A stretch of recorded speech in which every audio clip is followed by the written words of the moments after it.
Hello and welcome to another beautiful day. We are trying a new adventure today. We are going clipless. I've been riding flats my whole life, but I thought with some of the videos I've been watching and just I want to try something new. I want to try a new challenge, and hopefully it'll help riding as well. So I'm going to talk about the setup a little bit and what I've got on the bike so far, how to a real quick setup, and then we're gonna do a little bit of practice here. All right, so you got to have the shoes, got to have the cleats, and then you got to have the pedals, which I'll show you in a minute. I decided to start on the Shimano SPD system over the Crank Brothers, kind of the two biggest brands out there, the most popular. You could probably pick either one and be fine starting off. I found these shoes secondhand, didn't want to spend a ton, and so found these on Craigslist, and got a pair of the cleats that I'm using right now are the multi-release cleats. So you can still allow for a little bit easier entry and exit actually. If you can't find those, or if you don't want to use those, that's perfectly fine.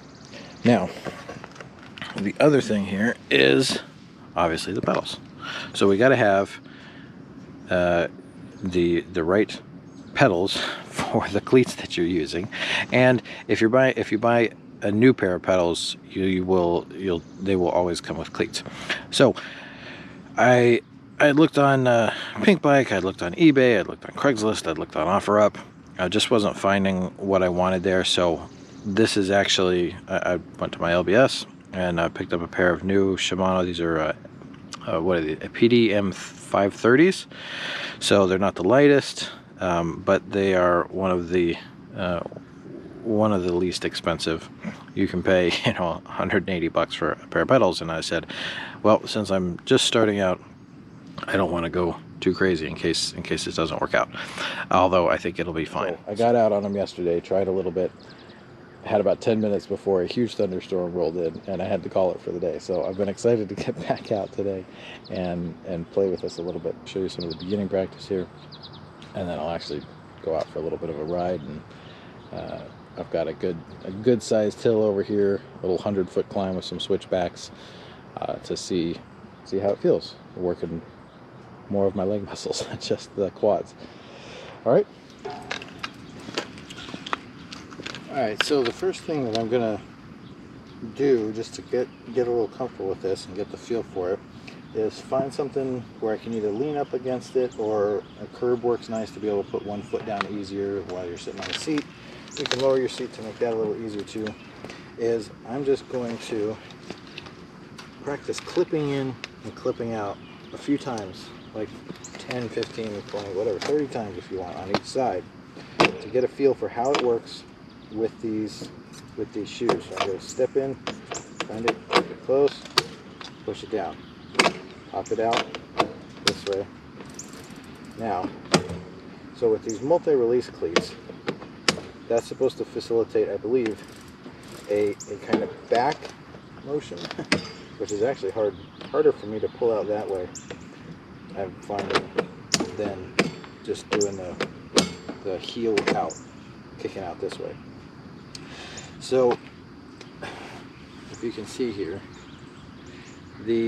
I've set the cleat further back, almost all the way back, and just in the middle, side to side. So the cleats, you can go front to back, and this way, since I'm used to riding flats, I like a nice platform. Usually would ride with the ball of my foot like right on the edge of my pedals, on the forward edge. So I wanted to kind of mimic that feel. I think, as far as I understand, a lot of road guys will have their pedals further forward. So if you've got basically the spindle right on the ball of your foot, that's going to be a little more efficient. But I wanted to feel a little more like flats. And then the other thing is, with the Shimano pedals, you can adjust the tension. And I've heard some people recommend, rather than doing the multi-release cleats, if you just get the regular cleats and then just back off the tension. I have actually already dialed up the tension once, just after yesterday, after clipping in and out a couple of times. It was actually too easy, all the way easy tension. So I put that back up about 4 clicks off are the easiest. So we're just going to step in here. This is, you know, practice for both things, right? If you take off your foot on the trail, or even when you get going, once you get one foot clipped in and then you kick off and get going, you don't want to be you know, messing around on the pedals for 5 minutes trying to get clipped in before you can actually start pedaling and not slipping off. Although the nice thing about these larger pedals and these shoes, the mountain type of shoes here, is I still have a bit of a platform if I need to. And then, so once I've done that a few times,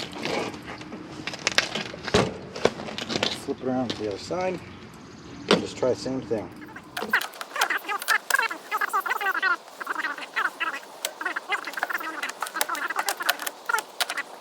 Alright, so once we've done that a little bit, now what we're going to do is just some kind of red light, green light, or panic stops.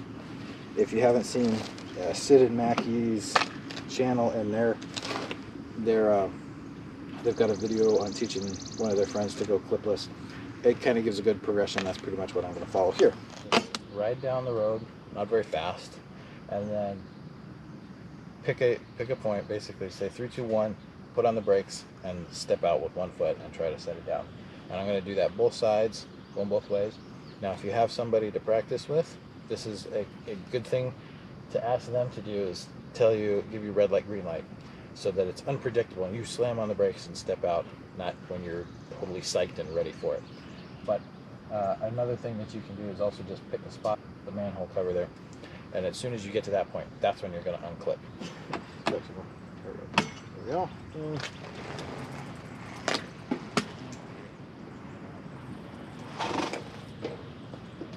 I will mention, it would be smarter to do this on a nice open field if you can find such an area, or even your lawn if you've got enough room. Doing it here, if you fall, you're going to get some road rash. If you fall on the grass, obviously that's going to be better for you. So I would recommend that for sure.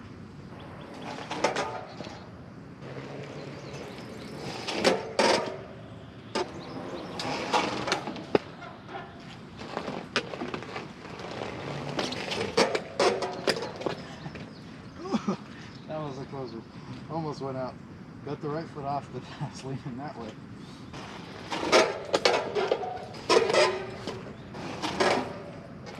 Alright, so once you've done that a handful of times and are comfortable with that, I recommend just trying your track stands. Hold that, because this does give a little unpredictability, right? I don't know which way I'm eventually going to have to come out of that track stand and have to pop out one side or the other.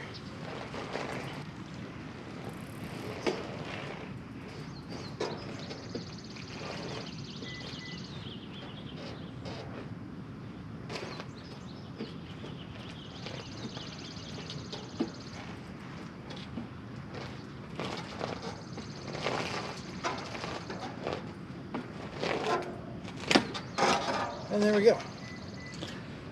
Okay, so next steps. I don't have a setup here, since this is not at my house right now. But if you have a couple of, you know, low boards, or again, if you watch Sid and Mackey's video on this, you can see they've got kind of a little setup that they built with some boards, where you try to ride over those, stop in the middle of the feature, get off and put a foot down. That's good practice. What else? Just anything else where you get a little bit of challenge. If you can set up cones, or go to a place where there's some parking lot lines and weave between the lines, just introduce a little bit more chance for the need to take off your foot. All right, now it's time to get a few feet. Click. I'm about 100 feet down here on this nice greenway, which is not exactly prime. Not exactly what this Kona Stinky was made for. But hey, it's just a little extra exercise. Clipping 40 pounds up this thing. Man, this stuff has grown up a lot since I was last over here. Whew. Missed that little ripe deposit. Have to remember that one.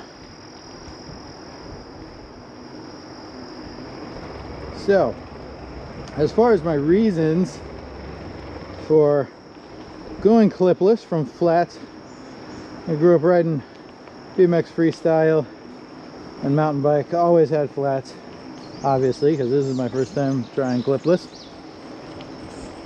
So I know clipless is much more efficient as far as racing goes.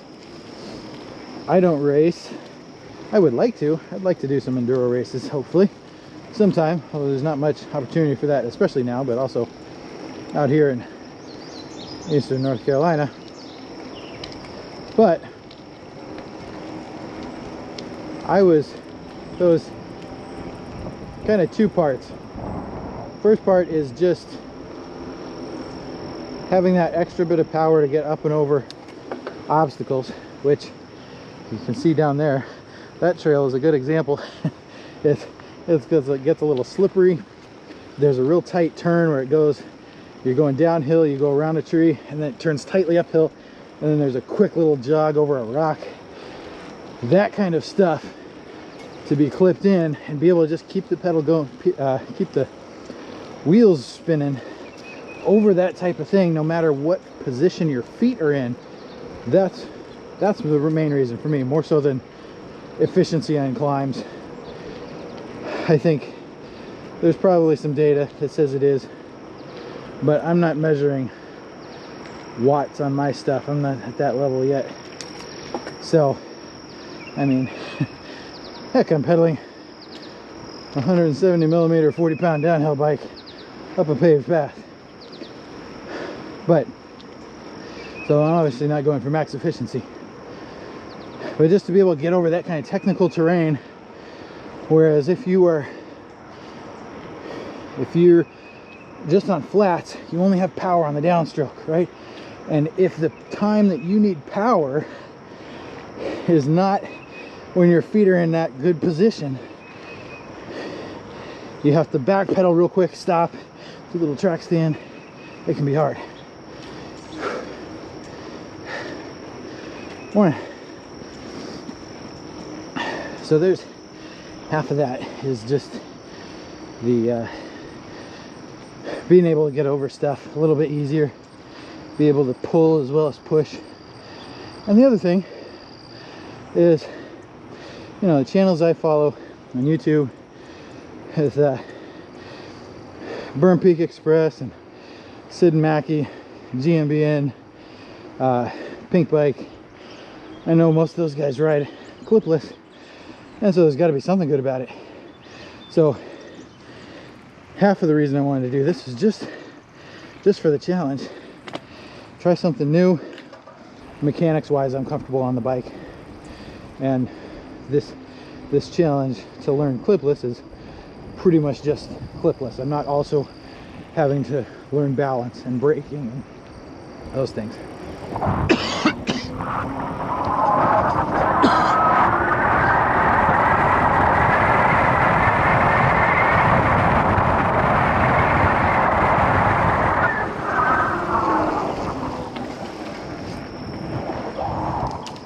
This is also a good workout for my new Microshift AdventX derailleur, shifter, what else?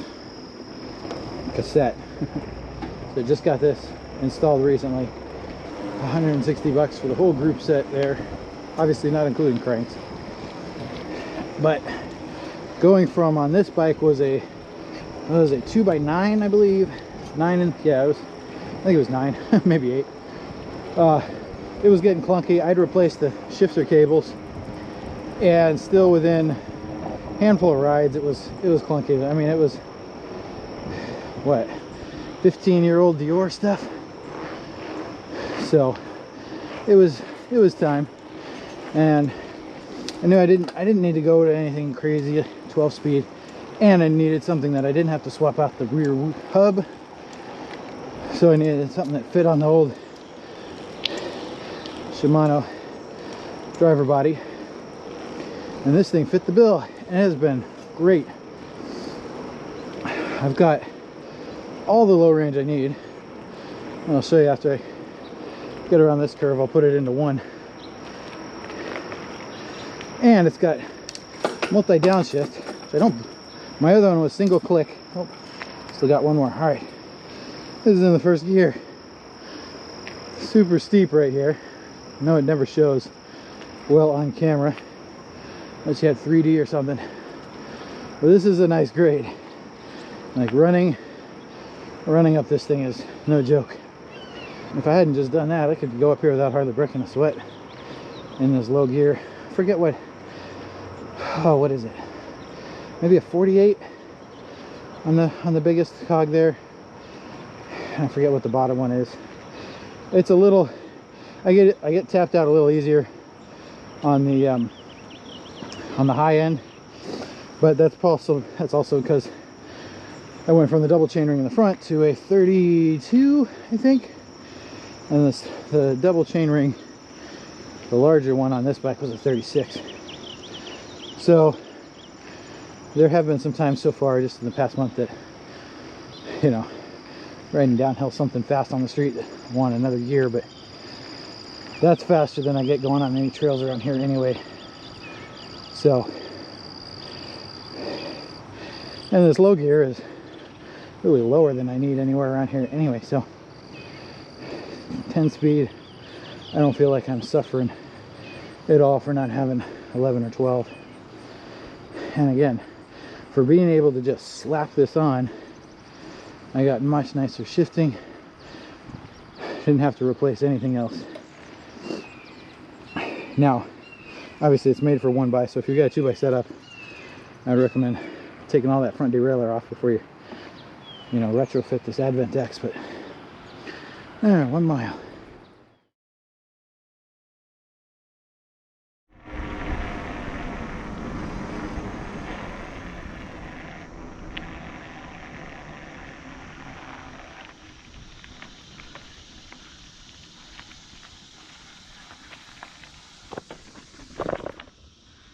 All right.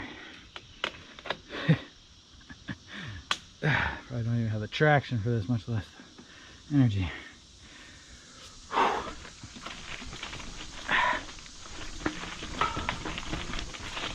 Oh, almost down there. Whew.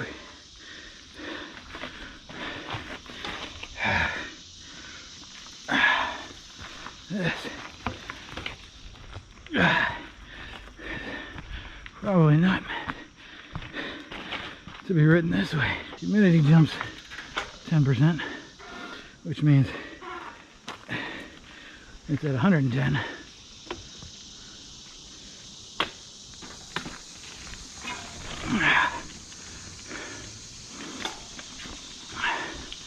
A little smattering of granite out here. It's funny. Whoa. The heck is this? That seems pointless. Oh, come on. Quick in. Nope. Oh, this is definitely not meant to be ridden this way. I gotta pick them our way. Get these mountain bike shoes more than a workout than I planned. At this point, I just gotta follow it to the end anyway. This is apparently riding this thing backwards. So, whoop, through all the spider webs. Oh, click, click. All right. So that'd be a little challenging climb this way. Whoop. That was close. Not least of which is those pokey things. Ow.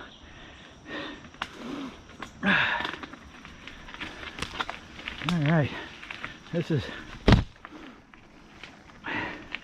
ain't groomed yet. This is what we call roughed in. Ooh.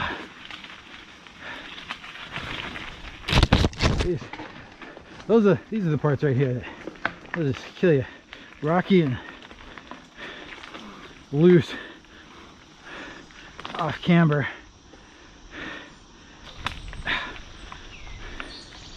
There we go. All right, we'll see if I can even make it up this easier climb. Instead, still experimenting with gearing versus tire traction. I've got a really old Minion DHR in the back here, but that's because my brand new Continental Trail King I had on there, ow, thorns, split a lug off hitting a rock, so I had to go with something else. Oh, and there it is.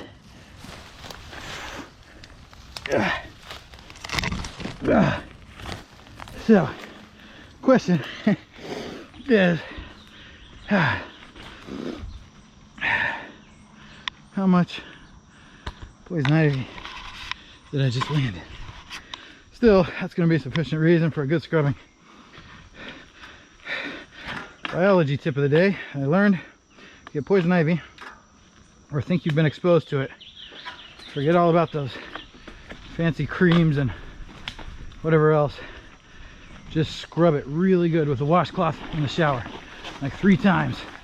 Just scrub it till you're pink.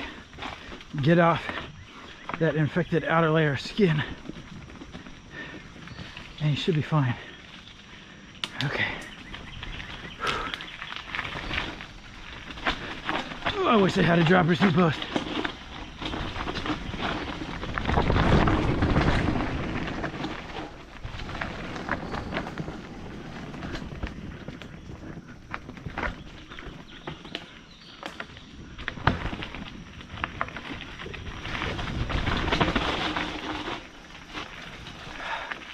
Alright, these are the rocks you gotta be really careful on.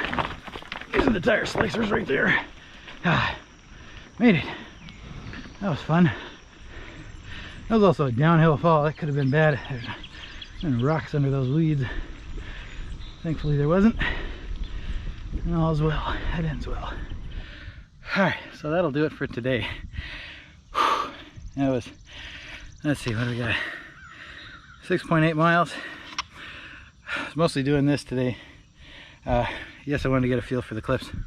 I was trying to get up some more foot elevation gain for Sid and Mackey's Everest Challenge, which I only signed up for a quarter. And realistically, probably not going to make it. I'd have to get out here every day this week for one of these. And that's tough. But I'd get faster probably. So, cliffs versus flats today. I can't really make a call. I don't think it was easier. There's only so much that going up these kind of inclines, you know, can help just from swapping out pedals. You know, and it's new to me, so it's probably gonna be a little sore tomorrow on the hamstrings. But, and you know, I'd feel just as gassed probably if I was on flats, maybe a little less. But anyway, I'm gonna keep going with it.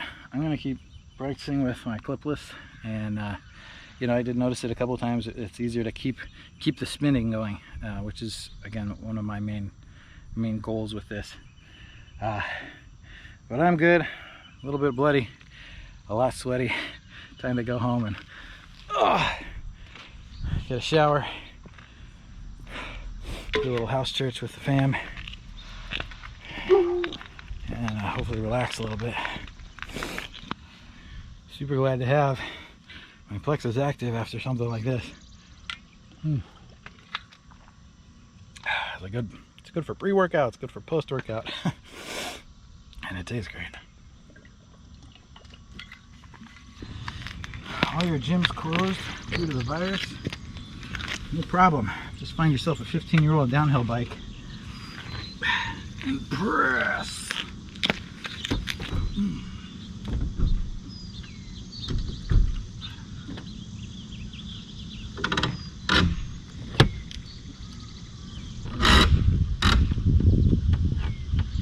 Well, that's all for today. Thanks for watching. Hope that was helpful. Hope you enjoyed it. And we'll see you next time.